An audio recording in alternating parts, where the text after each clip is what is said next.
بسم اللہ الرحمن الرحیم۔ السلام علیکم ورحمۃ اللہ وبرکاتہ۔ جی طلبہ، امید ہے کہ آپ اور آپ کے اہل خانہ خیر و عافیت سے ہوں گے۔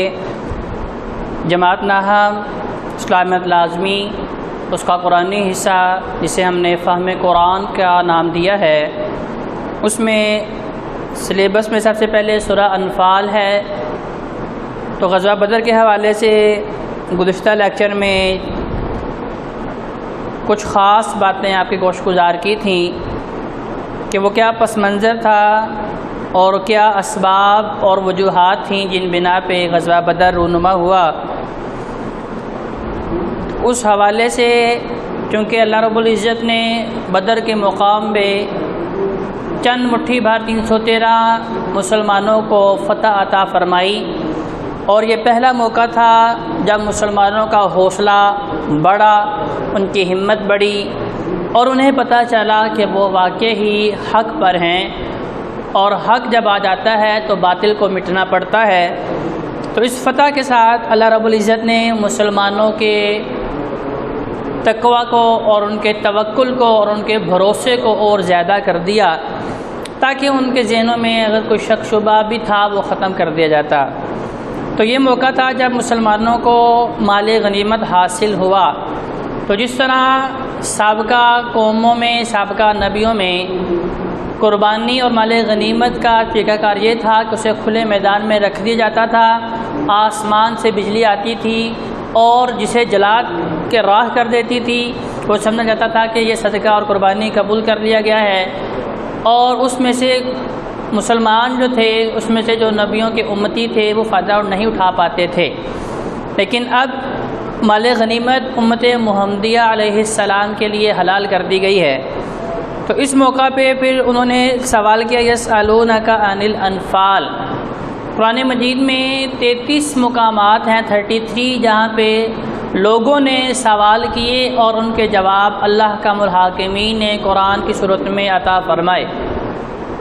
ان 33 کویسچنز میں سے ایک یہ بھی ہے، یسألونک عن الانفال، اے نبی یہ لوگ آپ سے انفال کے بارے میں پوچھتے ہیں، یعنی مال غنیمت کے بارے میں پوچھتے ہیں۔ مال غنیمت میں نے اپنے پچھلے لیکچر میں بھی بتایا تھا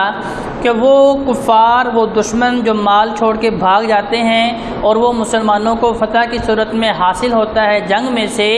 اس مال کو مال غنیمت کہا جاتا ہے۔ تو صحابہ کرام نے یہ سوال نبی علیہ السلام سے فرمایا کہ نبی ہمیں بتائیے کہ مال غنیمت کا اب کیا حکم ہے، اس کا طریقہ کار کیا ہے، اب اس کا کرنا ککیا ہے۔ تو اللہ رب العزت نے فرمایا قل، اے نبی ان کو بتا دیجیے، الانفال للہ والرسول، مال غنیمت اللہ اور اس کے رسول کے لیے ہے، فاتقوا اللہ، اور اللہ سے ڈرتے رہو، وَأَصْلِحُوا ذَاتَ بَيْنِكُمْ، اور اپنے آپسی تعلقات کو درست رکھو، کیونکہ ایمان کے بغیر نیکی قبول نہیں ہے، اور ایمان بھی وہی قابل قبول ہے جس کے بعد انسان تقوی اختیار کرتا ہے، اللہ کا ڈر اختیار کرتا ہے، اور اس تقوی کی بنا پہ اس کے پھر معاملات جو ہیں وہ درست رہتے ہیں۔ اور وَأَصْلِحُوا ذَاتَ بَيْنِكُمْ، یعنی کہ آپس میں غمخواری کرتے رہیں، ہمدردی کے ساتھ ایک دوسرے کے ساتھ معاملہ کرتے رہیں۔ وَأَطِیعُوا اللَّهَ وَرَسُولَهُ إِن كُنتُم مُؤْمِنِینَ، اور سب سے بڑی بات کہ آپ کی نیکی وہی ہے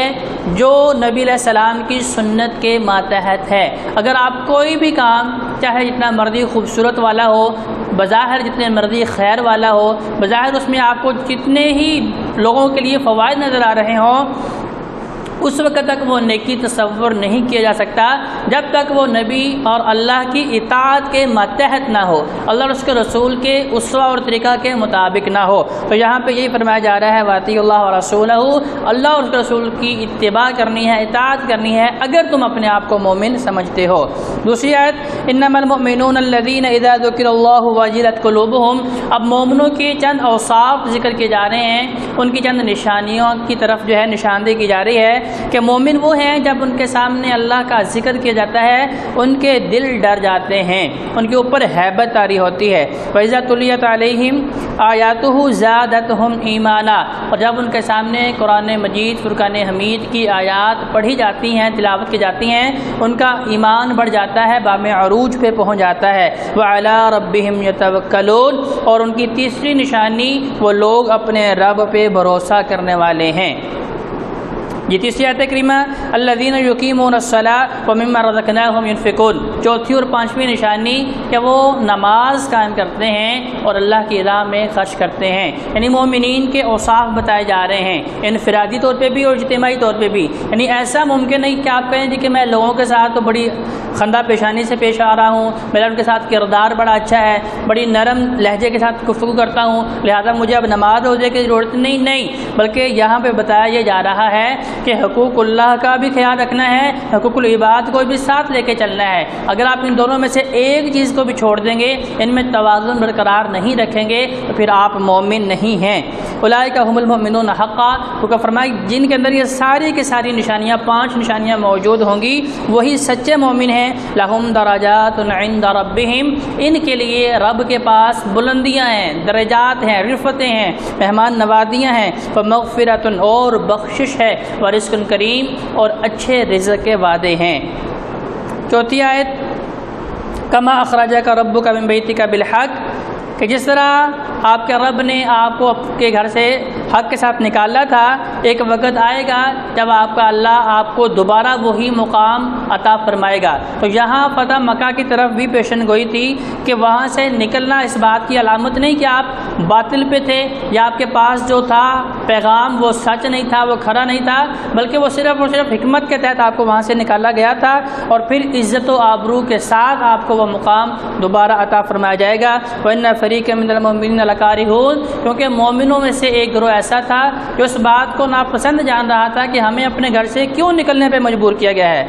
اور 5ویں آیت آج کے ہمارے سبق کی آخری آیت یجادلونک فی الحق بعدما تبین کانما یساقون الی الموت ہم ینظرون، کہ حق بات کے واضح ہونے کے بعد بھی کچھ لوگ جھگڑا کر رہے تھے، تو اللہ رب العزت نے یہ بدر کے مقام پہ لوگوں کے تمام شکوک و شبہات کو ختم کر دیا، اور لوگوں کے ذہنوں میں جو سوال ابھر رہے تھے کہ ہم نے اپنا وطن چھوڑا، اہل و عیال چھوڑے، مال اسباب چھوڑا، سب کچھ چھوڑا اس پیغام کے لیے، کیا یہ پیغام سچ بھی ہے یا نہیں ہے؟ کیا یہ پیغام ہمارے ساتھ دنیاوی اعتبار سے ہماری نصرت بھی کرے گا یا نہیں کرے گا؟ تو غزوہ بدر کے موقع پہ بدر کے میدان میں اللہ رب العزت کی جو نصرت غیبی طور پہ مسلمانوں کے شامل حال ہوئی، اور کفار کے دانت کھٹے کرنے کی صورت میں جو 70 مارے گئے اور 70 قیدی کیے گئے، تو مسلمانوں کو بہت بڑی فتح نصیب ہوئی، جس سے مسلمانوں کے سوالات اشکالات بھی ختم ہو گئے اور ان کا بھروسہ اللہ کے اوپر اور زیادہ ہو گیا۔ انشاءاللہ آئندہ لیکچر میں اگلی 5 آیات لے کے حاضر ہوں گے، تب تک اپنا خیال رکھیے گا۔ السلام علیکم ورحمۃ اللہ وبرکاتہ۔